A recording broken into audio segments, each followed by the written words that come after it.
प्रिय भावकों, जय श्री कृष्णा।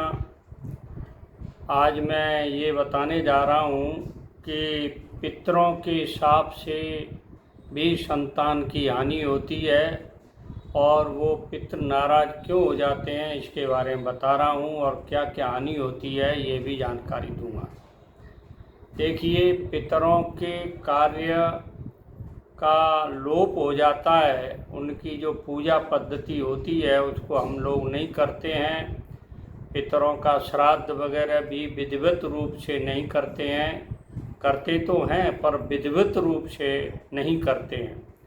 यानी जिस तरीके से श्राद्ध होना चाहिए वो श्राद्ध उनका नहीं होता है, तो वे पितर जो है प्रेत योनि में चले जाते हैं और वो हमारे जीवन में अनेक कष्ट पैदा करते हैं।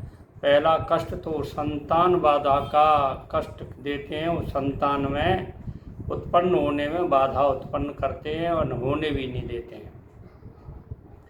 देखिए, जन्म कुंडली में हमें ये संकेत मिलेगा कि प्रेत नाराज हैं या नहीं हैं। तो देखिए, मैं आपको कुछ जानकारी दे रहा हूँ, आप जन्म कुंडली देख करके पता कर सकते हैं कि पितरों की नाराजगी है या कुछ और है। अगर पितर नाराज हैं आपके तो 12वें भाव में सूर्य होगा और नीच राशि का होगा। नीच राशि है तुला राशि में सूर्य होगा और 5वें भाव में मंगल नीच राशि का होगा। शनि और बुध भी साथ में हो सकते हैं।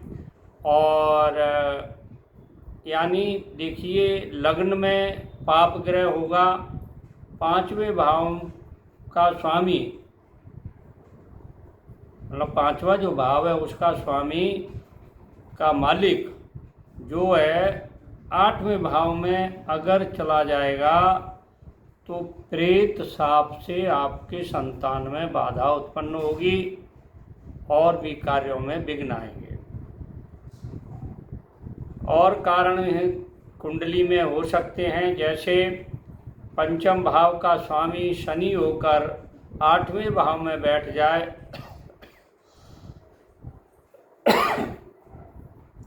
और लगन में मंगल हो तो भी प्रेत बाधा के कारण संतान में अवरोध पैदा होता है। कमजोर चंद्रमा, अब कमजोर चंद्रमा किसे कहते हैं?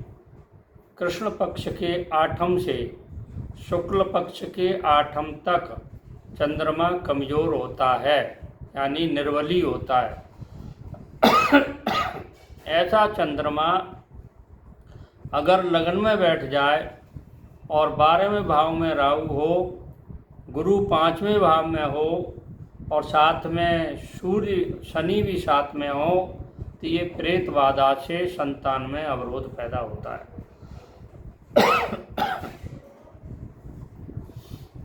5वें 8वें भाव का स्वामी शुक्र और शनि होकर के 12वें भाव में बैठ जाए और 5म भाव का स्वामी 8वें भाव में बैठ जाए, तो ये मान लीजिए आपको प्रेत बाधा से कार्य में विघ्न और संतान में विघ्न आ रहा है।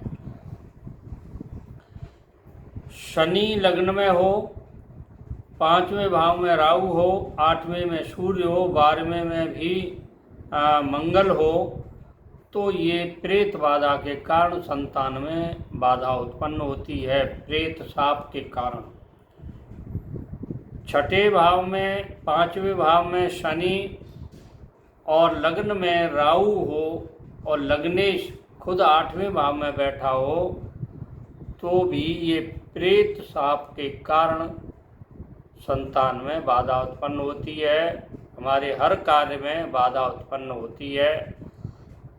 जैसे बच्चों की पढ़ाई में अवरोध आना, धंधे में अवरोध आना और भी अनेक प्रकार के अवरोध जो है प्रेत शाप के कारण हमारे होते हैं।